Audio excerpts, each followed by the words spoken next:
दया का पिटारा खोल दिया है। आ रहा है ओम विष्णु हरि घटघटवासी जी का विष्णु सुरक्षा कवच यज्ञ कस्बा कछला जिला बदायूं में होने जा रहा है। सभी हमारे देशवासियों के लिए खुशखबरी, घटघटवासी जी साड़ियों का वितरण करने जा रहे हैं। यज्ञ का दिनांक 28, 29 और 30। 28 में सत्संग आयोजन रहेगा और 28 में ही साड़ी और कन्याओं के लिए स्टॉल वितरण की जाएगी।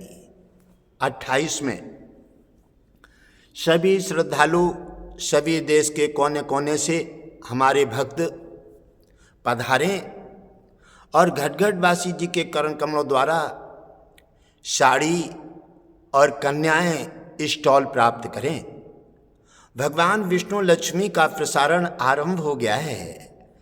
घटघटवासी लक्ष्मी और भगवान विष्णु के समावेश से भगवान विष्णु और लक्ष्मी ने प्रसारण आरंभ किया है। कहा है कि हे गुरुदेव, कितना सुनहरा मौका है यज्ञ का, और यज्ञ में कितनी विशाल शोभा यात्रा कलश यात्रा निकाली जाएगी।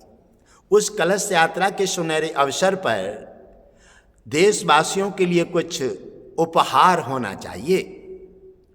गुरुदेव सुनकर के भगवान विष्णु लक्ष्मी की वाणी को बड़े प्रसन्न हुए और कहा कि आप आज्ञा कीजिए, क्या करना है, और सब धन धान सब तुम्हारा है।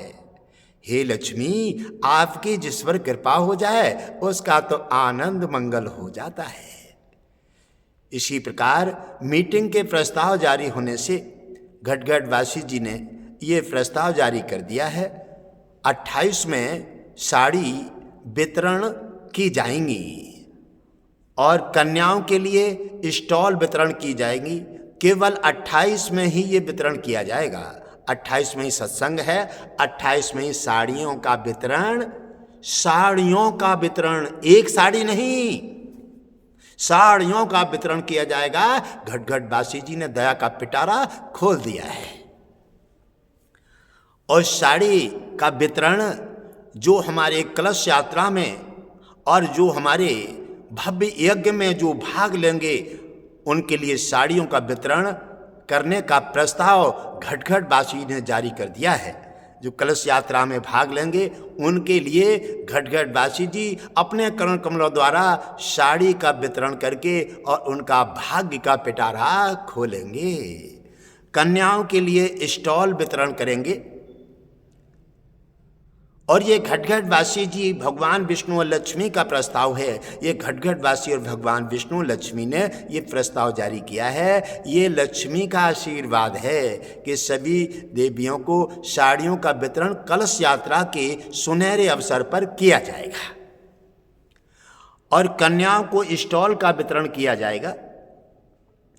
बड़े श्रद्धालु हमारे देश के कोने कोने से सभी श्रद्धालु पधारें और 28 में ही साड़ी का वितरण किया जाएगा। अन्य दिन कोई भी व्यवस्था नहीं दी जाएगी। 28 में साड़ी का वितरण, साड़ियों का वितरण किया जाएगा। साड़ियों का वितरण 28 में किया जाएगा और स्टॉलों का वितरण भी 28 में ही किया जाएगा, क्योंकि यज्ञ की कलश यात्रा की तैयारी 28 में करके और 29 में कलश यात्रा का आयोजन रखा गया है। भगवान विष्णु सभी देवता 29 में कलश यात्रा में बढ़ चढ़ करके भाग लेंगे और सभी देवता पैदल यात्रा करेंगे गंगा तट पर पहुंच करके और सभी देश और समाज और क्षेत्र को पावन करेंगे। भगवान विष्णु, कुबेर, लक्ष्मी और ब्रह्मा और शंकर, वीर हनुमान सभी कलश यात्रा में बढ़ चढ़ करके भाग लेंगे। हमारे श्रद्धालुओं ने जो पहले हमारे भक्तों ने जो कलश यात्रा की है और कलश में जो भाग लिए हैं उनके लिए थोड़ा सा सुझाव दिया जाता है। सुझाव ये है कि उनके जो कलश अपने यात्रा के बाद, यज्ञ के बाद जो कलश भगवान विष्णु की प्रतिमा जो घर तक ले गए थे, वो कलश ही आपके दोबारा फिर से वो ही जागृत किए जाएंगे। वही कलश अपने घर से उनका जो जल है, जल को तुलसी में या फिर गंगा में या फिर खेत में वो जल को समाहित कर दें और कलश को सुखा करके और उसके लिए अपने वाइट पेंट से पोत करके और पीले से फिर से ओम विष्णु हरि घट घट बासी नारायण का नाम लिख करके और वो कलश अपने साथ ले करके आए। क्योंकि वो कलश एक बार यज्ञ में उन्होंने अपनी रचना, अपनी तपोबल और अपना आशीर्वाद ग्रहण किया है। वही कलश जितना पुराना रहेगा, आप जिसकी देखरेख करेंगे, वो उस पिछले का आशीर्वाद और ये भी आशीर्वाद डबल एडवांस हो जाएगा। वो और ज़्यादा शक्तिशाली होकर के उन भक्तों का कल्याण कर देगा। तो वही कलश तुम्हारा कामयाब होगा। आपको नया कलश नहीं लेना है। और जो भक्त हमारे श्रद्धालु नए जुड़ रहे हैं, कलश यात्रा में नए जुड़ रहे हैं, उन्हें कलश नया लेना पड़ेगा। और साड़ी और स्टॉल घट घट बासी भगवान विष्णु लक्ष्मी के माध्यम से आपको प्राप्त हो जाएंगे। घट घट बासी जी 28 तारीख को घट घट बासी जी के करण कमलों द्वारा साड़ियों का प्रसाद लेकर के आप अपना जीवन धन करें। आशीर्वाद भगवान विष्णु लक्ष्मी और घट घट बासी जी का लेकर के आप अपने घरों में खुशियां लाएं। श्रद्धा और भक्ति भाव के साथ यज्ञ में समर्पित हों। यज्ञ के सुनहरे अवसर पर दान, भक्ति और सेवा, तन मन धन तीनों से सेवा कीजिए। तीनों से सेवा करने के बाद एक भगवान नाना प्रकार से प्रसन्न होंगे। आपको अलग अलग खुशियों का आशीर्वाद दे करके, धन धान्य से भरा पूरा करके, और जो संतान संबंधी समस्याएं हैं, जो परेशान हैं, पीड़ित हैं, वो सभी यज्ञ में उनका आह्वान किया जाता है। आकर के कुछ दान करके एक भगवान में बड़ी प्रार्थना के साथ संतान की इच्छा करके आहुति एक भगवान में अर्पित करें। एक भगवान उन पर कृपा अवश्य करेंगे और उन्हें संतान दे करके उनकी मनोकामना पूरी कर देंगे। ऐसे हैं मेरे भगवान विष्णु। और घटघट वासी जी ने सभी देवताओं का बड़े विस्तार में आह्वान किए हैं। सभी देवता, ऐसा कोई नहीं बचेगा जो वहां उपस्थित नहीं होगा। गंगा, यमुना, सरस्वती और सरजू ये तो पहले ही घटघट वासी जी के आश्रम पर आ गए हैं और घटघट वासी जी के साथ कछला के लिए प्रस्थान करेंगे। ये सभी देवता आपको देखने में नहीं आ रहे हैं, लेकिन देवताओं को भाव से देखिए, श्रद्धा से देखिए और अपनी अंतरकरण की दृष्टि से देखिए, तब आपको भाविक से, आपकी दृष्टि से दिखाई देंगे। अंतरकरण में आएंगे, फिर आपके भाव में आएंगे, फिर आपके सपने में आएंगे, फिर किसी दिन साक्षात आकर के तुम्हारा कल्याण कर देंगे। तो 28 में सत्संग का आयोजन रहेगा, 28 में साड़ियों का वितरण रहेगा, 28 में कन्याओं को स्टॉल वितरण की जाएंगी घटघट वासी लक्ष्मी और भगवान विष्णु के माध्यम से। इनकी भगवान विष्णु लक्ष्मी की विशेष कृपा है क्षेत्र पर, अपने देश पर, अपने परिवारों पर और पूरे विश्व पर। घटघट वासी जी ने विशेष निवेदन किए हैं, हे मेरे भगवान विष्णु, हे लक्ष्मी, मेरा देश और मेरा समाज घर घर में प्रसन्नता होना चाहिए और जो समस्याएं हैं उनको इसी यज्ञ में हटा करके और संपूर्ण आशीर्वाद दे करके और मेरा विश्व का कल्याण करें। घर घर में खुशियों की सैलाब लाएं। जिनके संतान नहीं है उन्हें संतान प्रदान करें और जिनके पास धन नहीं है उन्हें धन प्रदान कीजिए और जिनके घर में खुशियां नहीं है उनको खुशियां प्रदान कीजिए। जो नशीले पदार्थों से, हवा बाधाओं से जो घर और परिवार बिखरे हुए हैं उनको सद्बुद्धि दे करके नशीले पदार्थ हटा दीजिए और सद्बुद्धि दे करके उनके घर में भी खुशियों के सैलाब लाइए। हे मेरे भगवान विष्णु, हे मेरी लक्ष्मी, आप कृपा करके उनका कल्याण कर दीजिए। भगवान घटघट वासी जी की भगवान विष्णु लक्ष्मी ने ये प्रार्थना स्वीकार कर ली है। सभी देवता अलग अलग जा रहे हैं। कुबेर, अश्विनी कुमार, सुसैन वैद्य, विश्वकर्मा अलग अलग देवता यमराज, धर्मराज सभी पधार रहे हैं। यानी जन्म देने वाले और मृत्यु देने वाले एक ही साथ। क्योंकि घटघट वासी जी का ये प्रस्ताव है, क्योंकि पहले भी राजा महाराजाओं के धर्मात्माओं के सामने शेर और बकरी एक घाट पानी पीते थे।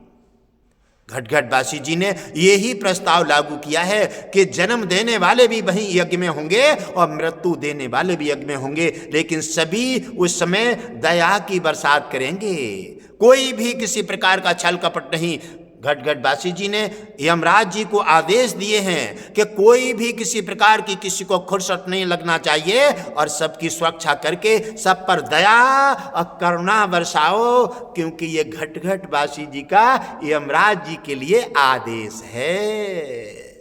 यमराज जी ने आदेश को स्वीकार कर लिया है, क्योंकि करेंगे क्या? अगर स्वीकार नहीं करेंगे तो जाएंगे कहाँ? अगर वो गुरुदेव की बात को अनदेखी अगर कर भी देते थे तो फिर भगवान विष्णु बैठे ना, भगवान विष्णु के पास शिकायत जाते ही यमराज की चटाई समेट जाएगी। इसलिए यमराज हमेशा भगवान विष्णु को देखते हैं तो गुरुदेव की बात सहज में स्वीकार करके और गुरुदेव को प्रणाम करके और उनकी बात पर अमल कर देते हैं। और 30 में यज्ञ का आयोजन रहेगा, भव्य यज्ञ होगा। यज्ञ में संपूर्ण समस्याओं का समाधान किया जाएगा। यज्ञ में घटघट वासी जी ने प्रस्ताव जारी कर दिया है कि जो हमारे गाय और हमारे बछड़ों पर जो नाना प्रकार से प्रहार किए जा रहे हैं, अभी भी ये निशाचर उनसे अपनी नजर नहीं हटा रहे हैं। ये ऐसे नहीं हटाएंगे क्योंकि ये काफिर हैं। ये ऐसे नहीं हटा सकते जब तक इनके गलेमान पर हाथ नहीं पहुंचेगा और जब तक इनके प्राणों से नहीं पड़ेगी तब तक ये हटा नहीं सकते। इसलिए घटघट वासी जी ने प्रस्ताव लागू कर दिया है, कछला यज्ञ से विशेष प्रसारण लागू हो जाएगा। वीर हनुमान को आदेश दे दिए हैं और यमराज को भी आदेश दिए हैं। भगवान विष्णु ने सुदर्शन चक्र धरती पर उतार दिया है घटघट वासी जी की सहायता के लिए। इसी प्रकार गौ हत्यारों के लिए तत्काल दंड प्रदान किया जाएगा। उन्हें दंड दे करके अगर मान जाएंगे तो ठीक है, उन्हें मृत्यु भी दंड दे करके उन्हें धराशायी करके और यहां से साफ किया जाएगा। गाय की और बछड़ों की पूरी हेल्प करके और ये नाना प्रकार से सनातन का मान बढ़ाया जाएगा।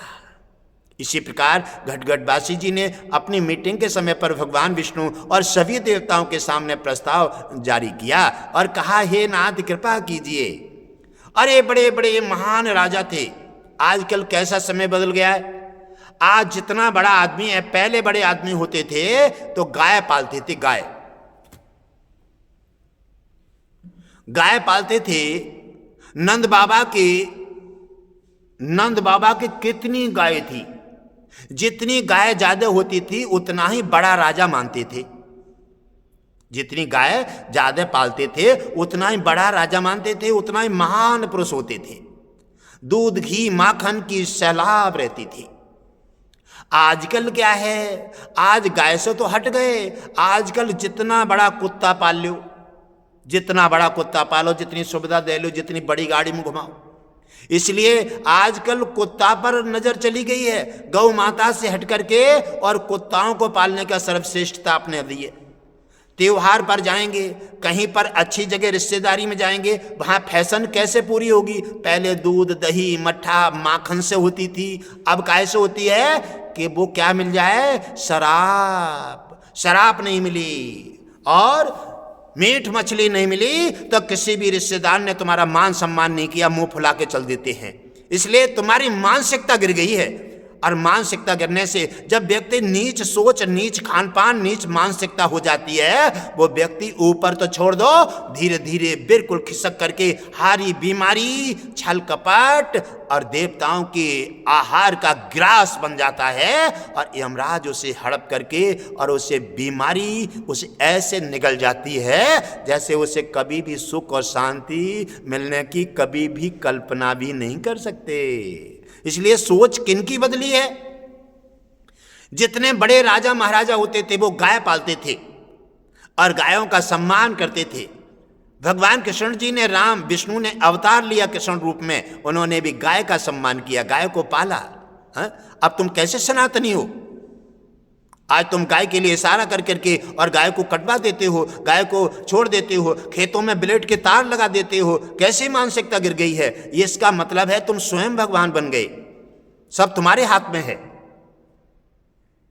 इसी प्रकार मानसिकता गिरते ही तुम्हारा भाग्य गिरने लगता है, मानसिकता सोच गिरते ही तुम्हारा विवेक गिरने लगता है, तुम्हारी विकास गिरने लगता है, तुम्हारी खुशहाली गिरने लगती है और तुम्हारे घर में बीमारियां, कलह, गरीबी, कष्ट, हड़चल, कोर्ट कचहरी तुम्हारी कलाई पकड़ लेती है। ये किसने किया है? आपने, आपकी सोच ने, आपके खान पान ने, आपके आचार विचार ने और आपके नीति ने। दान पुण्य सेवा से बिल्कुल हट गए, बैग चले गए, इसका कोई मतलब नहीं। गौ माता को कहीं पाल भी लिया तो उसे छोड़ दिया जाता है जगह जगह, और जब बूढ़ी होती है तो उसे बेच दिया जाता है कसाईयों के हाथ। तुम्हारा कौन भरोसा करेगा? सनातन का मतलब है, सनातन धर्म है। धर्म, धर्म किससे कहते हैं? दान पुण्य सेवा और दया की मूर्ति बनो, इससे धर्म कहते हैं। कहां धर्म निभाया है आपने? गाय जब बूढ़ी हो गई, दूध नहीं दे रही है, अरे माता फिर भी कह देती है कि तुमने हमारी आज्ञा का पालन नहीं किया है। तुम अगर पता होता छोटे पे तुम्हारी गर्दन दाब देते।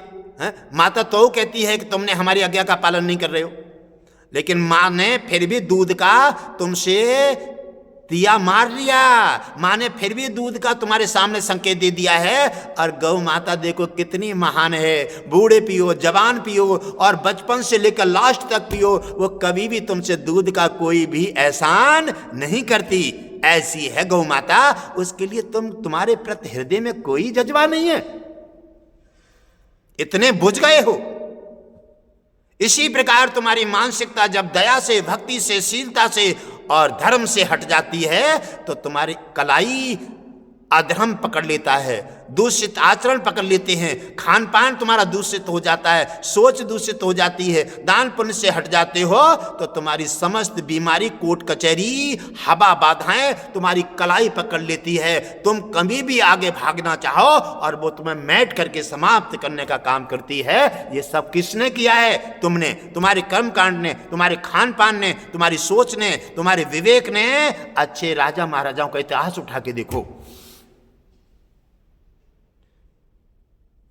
नंद बाबा के 60,000 गाय थी। ऐसे इतिहास उठा के देखो बड़े बड़े अच्छे राजा महाराजाओं को। आप उन राजा महाराजाओं की शरीकत करना चाहते हैं? राजा रघु का इतिहास उठा के देखो। राजा रघु के 101 रानियां थीं और किसी कारणवश ब्राह्मण की इच्छा पूर्ति होने के कारण राजा रघु ने 101 रानियां ब्राह्मण को दान में दे करके और राजपाट सर्वस्व दे दिया और राजा तपस्वी बन गए। उन्होंने यहां तो दान में दे दिया, सब कुछ संकट झेला और तपस्या के लिए चले गए। भगवान विष्णु के रिकॉर्ड में उनका नाम चला गया और रिकॉर्ड में जाकर के भगवान विष्णु ने उन्हें सर्वस्व दे दिया। और भगवान विष्णु प्रसन्न हुए कि जो ब्राह्मण को संतुष्ट करके उन्हें प्रसन्न चित्त कर देता है, मैं उन भक्तों को सर्वस्व, उन राजाओं को सर्वस्व दे करके और उन्हें प्रसन्न कर देता हूं। ये कहा है भगवान विष्णु ने। राजा रघु से कहा कि मैं तुम्हारे वंश में अवतार लेकर के आऊंगा और तुम्हारा नाम रोशन करूंगा। जब तक पृथ्वी आकाश रहेगा तब तक तुम्हारा नाम इतिहासों में अमर रहेगा। तो कहा है, रघुकुल रेते सदा चले आए, प्राण जात पर बचन न जाए। ऐसे थे रघु राजा जो स्वयं भगवान विष्णु ने आकर के राम रूप में अवतार धारण किया। उनके वंश में आज राजा रघु की वंशावली चल रही है। आज राजा रघु को भगवान विष्णु भी मान और सम्मान देते हैं। ऐसे भक्त बनो तो कभी भी कर्म कांड करोगे नहीं, दया करोगे नहीं, छल कपट करोगे, धोखाधड़ी करोगे। जब उनका प्रहार गिरता है और तभी रोगे, चीखोगे, फिर भाजोगे, फिर इससे क्या होता है? मनमानी करो इसी प्रकार अब तुम्हारी सोच बदल गई, तुम्हारा विवेक बदल गया और तुम्हारे विचार बदल गए, तो फिर सूरज वही है, चंद्रमा वही है, भगवान विष्णु वही है, लक्ष्मी भी वही है, लेकिन तुम बदल गए तो क्या हो? तुम बदल गए ना, तुम्हारा खान पान बदल गया। गाय पालते थे, अब कुत्ता पाल रहे, तो सोच तुम्हारी कहां है? पहले गाय की बुद्धि थी, आज कुत्ते की बुद्धि है। जैसी सोच बदलेगी, पहले तुम मक्खन खाते थे और अच्छी अच्छी चीजें, मेवा मिष्ठान खाते थे, तो तुम्हारी कितनी पवित्र बुद्धि थी। आज जीव जंतुओं का मांस खाते, शराब पीते, तो आज तुम्हारी बुद्धि गोबर बन गई है। तो तुम कहां से सोचोगे? भगवान के बारे में कैसे समझ लोगे? भगवान तुम्हारे पास कैसे आ जाएगा? भगवान भी तुम्हारे अंदर आकर के और बार बार पछताता है कि मैंने मानव जीवन दे करके और बड़ा भूल की है। इसलिए भगवान विष्णु फिर से तुम्हें मानव जीवन की धरोहर छीन करके और फिर से 84 लाख योनियों में तुम्हें भटका देते हैं। फिर जन्म लेते लेते मर जाते हो और भटकते हो, फिर परेशान होते हो। पाते बकरे खाते हैं ताके खींची खाल, जो नर बकरी खाते हैं तिनके बुरे हवाल। तरेगा वही जिसके हृदय में हर है, मीन क्यों न तर है जिसके जल ही में घर है। तरेगा वही जिसके हृदय में हरी है। मछली क्यों न तर गई, हमेशा जल में ही रहती है, इसलिए तरता तो वही है जिसके हृदय में हर है। मछली इसी प्रकार से कर्म कांड करो और अपने ध्यान में लाओ, भगवान विष्णु के सनातनी हो और सनातन के कर्म कांड करो, सनातन के हित में रहो और जीव जंतु पर दया करो। गाय पालो, गाय की सम्मान करो, बछड़ों की रक्षा करो, और जब तुम ऐसा करने लगोगे ना, तो भगवान विष्णु की पूरी सुरक्षा तुम पर आ जाएगी और लक्ष्मी धन की बरसात करेंगी। तो तुम फिर से वही हो जाओगे जैसे सतयुग में थे, जैसे द्वापर में थे और जैसे त्रेता में थे, ऐसे हो जाओगे और भगवान विष्णु सदा आप पर कृपा करेंगे। आप हारी बीमारी और कोर्ट कचहरी से, हवा बाधाओं से और सारे संकटों से बच करके आप भगवान विष्णु की शरण में पहुंच जाओ। एकादशी व्रत रखो, तुम्हारी सारी समस्याएं हल हो जाएंगी। भगवान विष्णु फिर से दिव्य बुद्धि आपको प्रदान करके आपको मानव जीवन की धरोहर दे करके और सनातन में फिर से दाखिल कर देंगे। करते हो तुम, आरोप भगवान पर लगाते हो। तुम्हारी सोच बदल गई। सोच बदलने के लिए सत्संग दिए जाते हैं और नाना प्रकार के साधु संतों का यह मार्ग उतारा है भगवान विष्णु ने, क्योंकि भगवान विष्णु जन्म दे करके और फिर तुम्हें नहीं मिलता है। इसका संचालन, मार्ग, सद्बुद्धि ये सत्संग से मिलती है। वहां जाओगी नहीं, वहां देखोगी नहीं, मानोगी नहीं, क्योंकि उनसे ज्यादा ज्ञानी हो तुम। साधु संतों से ज्यादा ज्ञानी, भगवान से ज्यादा ज्ञानी, सबसे ज्यादा ज्ञानी, माता पिता से ज्यादा ज्ञानी, उनको भी डांट के चुप कर दोगे। ज्ञान तुम्हारा कहां चला गया है? ज्ञान कहां गया है तुम्हारा? ज्ञान चला गया मुर्गा में, बकरा में। ज्ञान चला गया तुम्हारा शराब में। बुद्धि भ्रष्ट हो गई। इसी प्रकार से और तुम ज्ञान की उपमा देते हो। क्या समझोगे तुम भगवान के बारे में? अरे भगवान तुम्हें किसी गिरी दृष्टि से भी नहीं देखेगा, कभी भी सोच नहीं सकता, क्योंकि वो तो भाविक भक्तों के पास आता है, सनातनियों के पास आता है, महापुरुषों के पास आता है, जो गाय और ब्राह्मण का मान सम्मान और बछड़ों की रक्षा करता है, देश धर्म के प्रति चलता है और अच्छा आचार विचार, शुद्ध शाकाहारी भोजन इस्तेमाल करता है। भगवान सदा ही उनके पास आता जाता रहता है और उनकी कृपा दृष्टि से उनके आनंद मंगल होते रहते हैं। भाव का भूखा हूं मैं, भाव एक सार है, भाव से भजता मुझे उसका भविष्य बेड़ा पार है।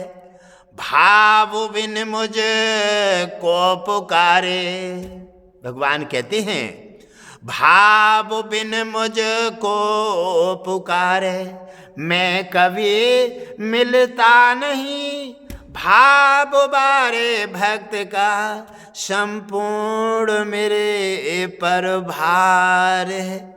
जो श्रद्धा सनातन के आचार विचार और साधु संत ब्राह्मण गाय और सबका सम्मान दे करके आदर के साथ भगवान के प्रति बढ़ता है, भगवान विष्णु कहते हैं उनका भार मेरे सिर पर आ जाता है और मैं उनका भार संकट हटा करके सर्वस्व दे करके और उनका कल्याण कर देता हूं। मानव दिव्य ज्योति और दिव्य ज्ञान सनातन की धरोहर उनके मस्तक में प्रवेश करके और उन्हें मानव जीवन जीने की धरोहर प्रदान कर देता हूं।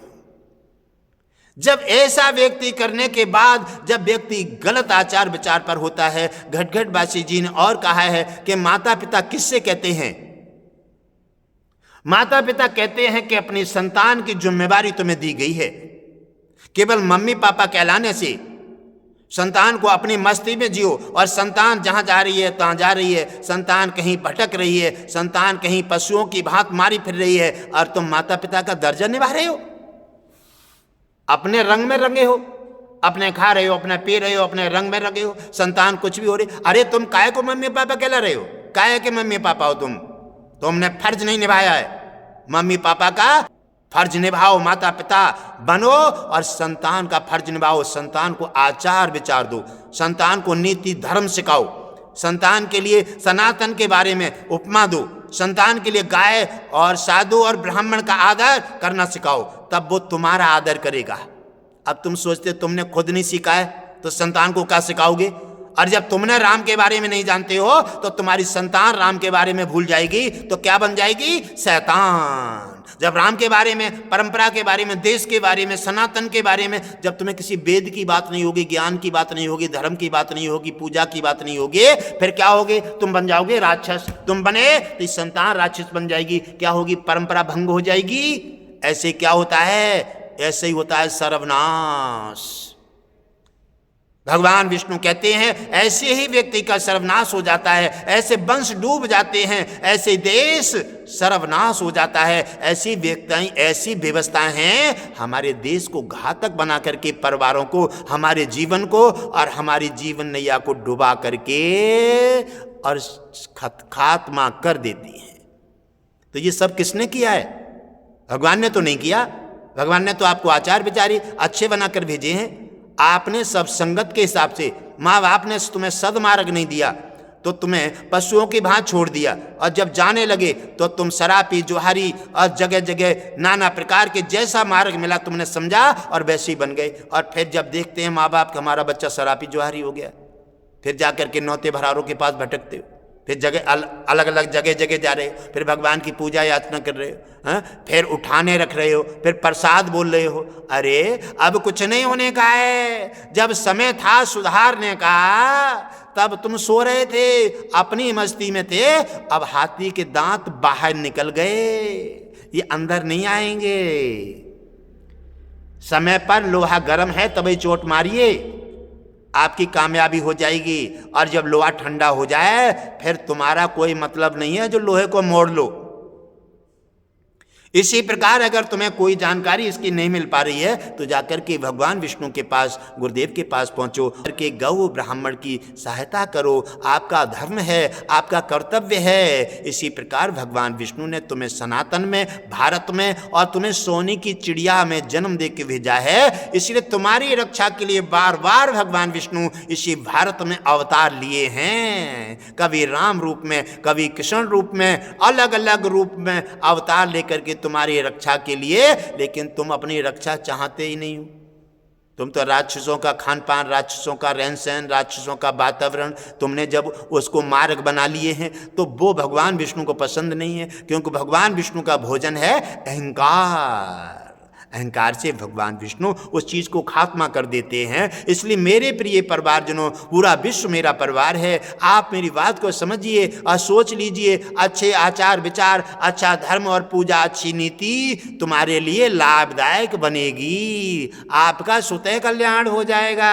अच्छा वृक्ष लगा दीजिए, आपको आनंद मंगल होंगे। फल भी मिलेगा, छाया भी मिलेगी और शीतल हवा का भी आनंद तुम्हें भी मिलेगा और तुम्हारे देश देशवासियों को भी मिलेगा। ऐसा पौधा लगाइए, स्वयं भी संतुष्ट रहिए और पूरे देश को भी संतुष्ट रखिए। ऐसा पौधा मत लगा दीजिए घर पर। खान पान करोगे, शराब पियोगे, तुम्हारी संतान देखेगी तो वो भी शराबी कबाबी हो जाएगी निश्चित। संगत से गुण उपजे, कुसंग से गुण जाए, भांस फांस और मिश्री एक ही भाव बिकाए। बांस और मिश्री एक ही भाव बिकता है संगत से। आपकी संतान आपके पास रह रही है, आपके आचार विचार, आपकी नीति, आपका रहन सहन, आपका वातावरण, आपकी वाणी सभी देखेगी। क्योंकि वो छोटी संतान है, वो मम्मी पापा कहना नहीं जानती थी, वो सब आपने सिखाया है। आपने सिखाया है, आपने खान पान की आदत डाली है, आपने शराबी बनाया है, आपने पी तो वो भी पीने लगे, आप जुआ खेलते तो वो भी खेलने लगे। इसी प्रकार से ये सब किसने बिगाड़ा है? आपने। आपकी बुरी आदतों ने, आपके बुरे खान पान ने आपको बिगाड़ दिया। आपकी संतान फिर बनाना चाहो, सुधारना चाहो, ये तुम्हारे कोई बस का खेल नहीं है। इसलिए मेरे प्यारे, अभी भी कुछ नहीं बिगड़ा है। आगे आने वाली सनातन के हमारे वीर भक्तों और बच्चों के लिए आज भी सद्बुद्धि दे दीजिए। आप अच्छा खान पान, अच्छा आचार विचार और भगवान विष्णु की पूजा याचना के बारे में उन्हें आनंद चखाइए। भगवान पूजा की आदत डालिए, उनको आरती में शामिल कीजिए, अच्छा खान पान दीजिए, अच्छी वातावरण दीजिए, सनातन के बारे में बताइए, साधु संत गाय के बारे में बताइए कि पहले राजा महाराजा गाय पालते थे तो बड़े खुशहाल रहते थे, माखन उखन सभी बड़े आनंद पूर्वक खाते थे।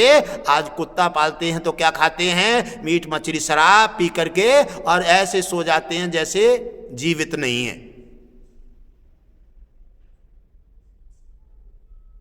नशीला पदार्थ ऐसे बना देता है जैसे मुर्दा। इससे संतान पर प्रभाव पड़ रहा है प्यारे, तुम्हारी सनातन पर प्रभाव पड़ रहा है। आप सनातनी हैं, महापुरुष हैं, और आप उन महापुरुषों के देश में उस मिट्टी के कण से तुम्हारा जन्म हुआ है जिसके लिए विदेशी नाना प्रकार से तरसते हैं। अंग्रेज जहाँ से चले गए, इस भारत सोनी चिड़िया को बार बार देखो, कुंभ में कितना अंग्रेज और कितना सभी देश विदेशी आ करके और कुंभ की मिट्टी, कुंभ का जल ले जाते हैं। क्यों? कि ये देश भारत पवित्र है, महान है, ये महापुरुषों का देश है। क्योंकि इसमें भगवान विष्णु ने महापुरुषों के साधु ब्राह्मण और गाय की सनातन की रक्षा करने के लिए बार बार अवतार लिए हैं और लेते रहेंगे। साधु संत ब्राह्मण की रक्षा के और सनातन का भार भगवान विष्णु के अधीन है। उन्होंने फिर से अपना प्रस्ताव जारी कर दिया है कि गाय को सताने वाले, गाय को मार कर खाने वाले अब बख्शे नहीं जाएंगे, उनका अंत होने का समय आ गया है। भगवान विष्णु ने वीर हनुमान को प्रस्ताव जारी कर दिया है और यमराज को भी आदेश जारी कर दिए हैं। इसी प्रकार अब सभी गौ ब्राह्मण सहायता के लिए भगवान विष्णु धरा पर आ गए हैं। आप समझ लीजिए मेरे सनातन भाइयों, मेरे हिंदुओं, मेरे देशवासियों, आप सब मेरे हैं। हिंदू हिंदू, भाई भाई, आप अपनी जगह समझ लीजिए। आप किसी भी मार्ग पर मत भटकिए, आप किसी भी पंथ पर मत भटकिए। आप अपने सनातन धर्म का जज्बा अपनी जगह रखिए। एकता का, संगठन का समय आ जाए, वहां एक कदम से कदम मिलाकर खड़े हो जाइए, एक आवाज दीजिए। ऐसे जज्बा और ऐसे प्रस्ताव और ऐसे निश्चय पर तुम्हारा देश सनातन फिर से सतयुग में परिवर्तित हो जाएगा और घर घर में, कोने कोने में भगवान विष्णु की जय जयकार होगी और घर घर में लक्ष्मी के धन की बरसात होगी। हारी बीमारी, कोर्ट कचहरी, हवा बाधाओं से और नाना प्रकार के संकटों से छूट जाओगे। नशीले पदार्थ और जीव जंतु से छूट जाओगे और जीव जंतुओं पर दया करो। आप मानव हैं, दया के पात्र हैं और आप सनातन धर्म है। सनातन धर्म का मतलब है दया का पात्र है। दया कीजिए। दया घर के धर्म में होती है दया, हिंदुओं में होती है दया, मानव में होती है दया, राक्षसों में नहीं होती। तो जो राक्षसों का खान पान करने लगते हैं वो भी दया से हट करके और असुर बन जाते हैं। इसी प्रकार भगवान विष्णु उनके लिए अपनी दया के पात्र से, अपने ग्रेड से हटा करके और उन्हें राक्षसों में प्रवेश करके और राक्षसों जैसा दंड दे करके और उन्हें भी उसी में शामिल कर देते हैं। ऐसे हैं मेरे भगवान विष्णु। सत्य सनातन धर्म की जय हो। ओम मंगलम भगवान विष्णु, मंगलम गरुणध्वजा, मंगलम पुंडलीकाक्षो, मंगलाय तनो हरि। माला फेरत जुग गया और गया न मन का फेर, तन का मन का डाल दे और मन की माला फेर। अपने में अपने को संभाल लो प्यारे, सब समझ जाएगा। आपने अपना मन ऐसे छोड़ दिया है जैसे अनाथ है, कोई किसी का हक दान के नहीं है, ऐसे छोड़ दिया है। चाहे जीव जंतु को मार रहा है, चाहे शराब पी रहा है, पीने की चीज़ नहीं है, उसको इस्तेमाल कर रहा है, भगवान को अपमान कर रहा है, ब्राह्मण का अपमान कर रहा है, देश सनातन का अपमान कर रहा है। आपने मन की डोरी इतनी ढीली दे दी है, इसको कंट्रोल में कीजिए। तो कहा जाता है माला मन से लड़ गई, माला मन से लड़ गई, तो क्यों फेरत है मोय, मनुआ ये 14 फिरे तो सुमिरन ना हो। माला मन से लड़ रही, माना माला मन से लड़ रही, तो क्यों फेरत है मोय, मनुआए 14 फिरे तो सुमिरन ना हो। तू मेरे को क्यों बर्बाद कर देता है? तू पहले अपने मन को रोक ले, आचार विचार सनातन के योग्य रखे, खान पान शुद्ध शाकाहारी कर ले, तेरा उद्धार हो जाएगा, भक्ति तेरे अंदर निवास ले जाएगी। तू अपने खान पान कर रहा है, अपना मन छोड़ दिया है और बुद्धि भ्रष्ट कर दिए हैं, और तू मेरे को आडंबर के लिए क्यों घुमा कर घिसे देता है? माला लड़ रही है मन से कि तू पहले अपने को सुधार ले, ताकि बाद में तू ये मेरे को घुमाने का प्रयास कर, तब तुझे भक्ति मार्ग मिलेगा, तब तुझे भगवान विष्णु की सद्बुद्धि मिलेगी और तब तेरा कल्याण हो जाएगा। इसी प्रकार से हम नाना प्रकार से आडंबर करने से और नाना प्रकार से दिखावा करने से भगवान को प्राप्त नहीं कर सकते। हम अपनी सद्बुद्धि नहीं ले सकते और ईश्वर को हम किसी प्रकार का गुमराह नहीं दिखा सकते। इसी प्रकार ईश्वर कहता है कि तू जो कुछ भी मुझे दिखा रहा है, जो तू कुछ कर रहा है, मनमानी कर रहा है, ये सब तेरे को भुगतान करना पड़ेगा। ये सब तेरे को अच्छा कर रहा है तो अच्छा मिलेगा और बुरा कर रहा है तो बुरा मिलेगा। ये करनी भरने का मेला है, ये चिड़िया रैन बसेरा है।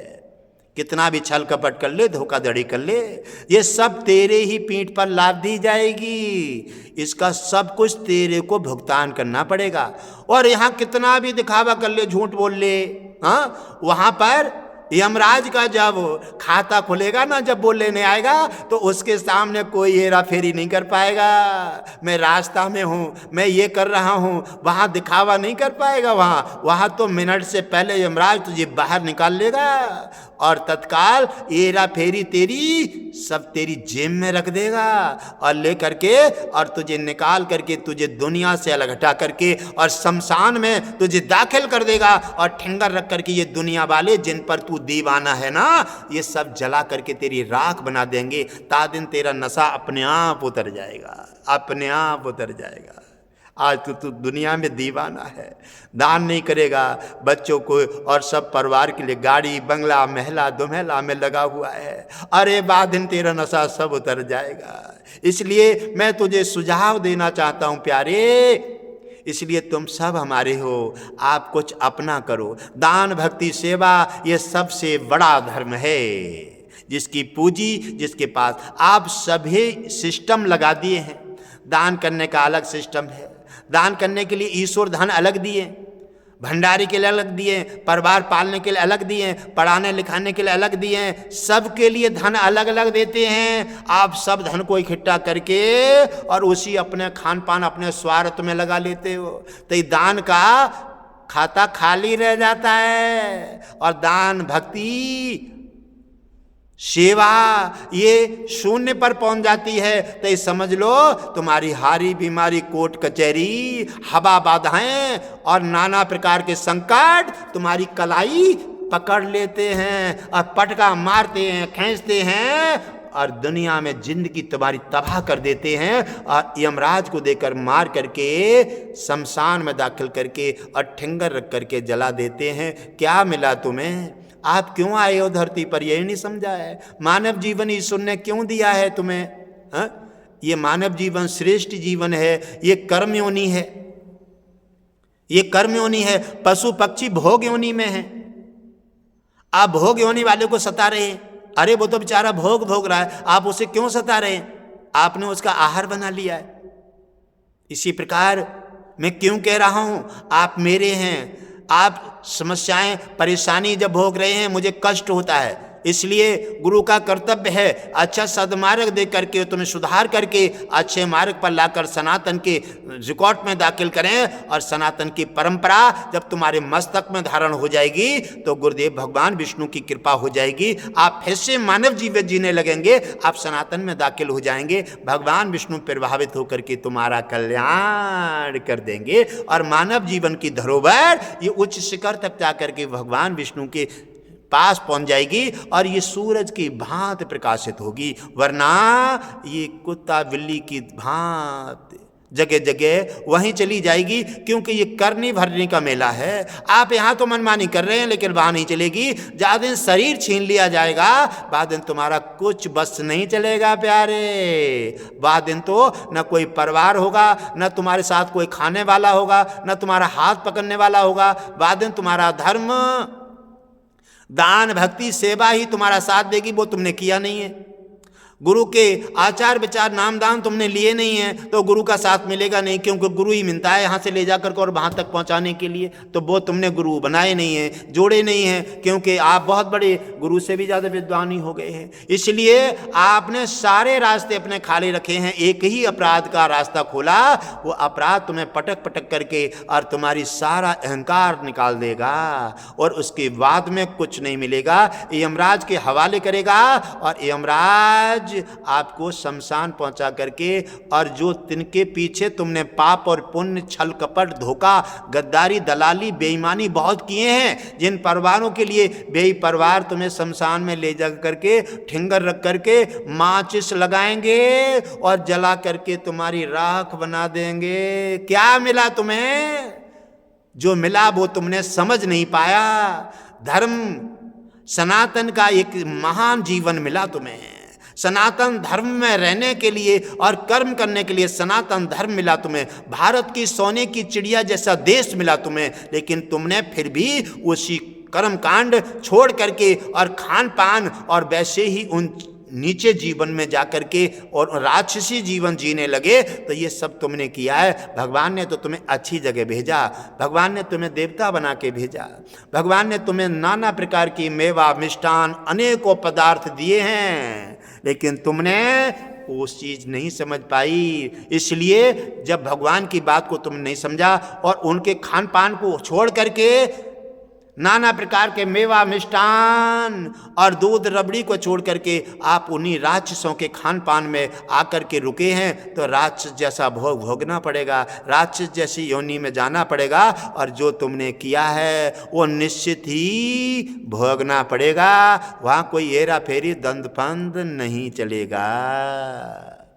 आप फिर भी सुनहरा मौका है, जाग जाओ प्यारे। सनातन पूरा विश्व मेरा परिवार है। हिंदू हिंदू भाई भाई सब सनातनी और पूरा सभी विश्व हमारा परिवार है।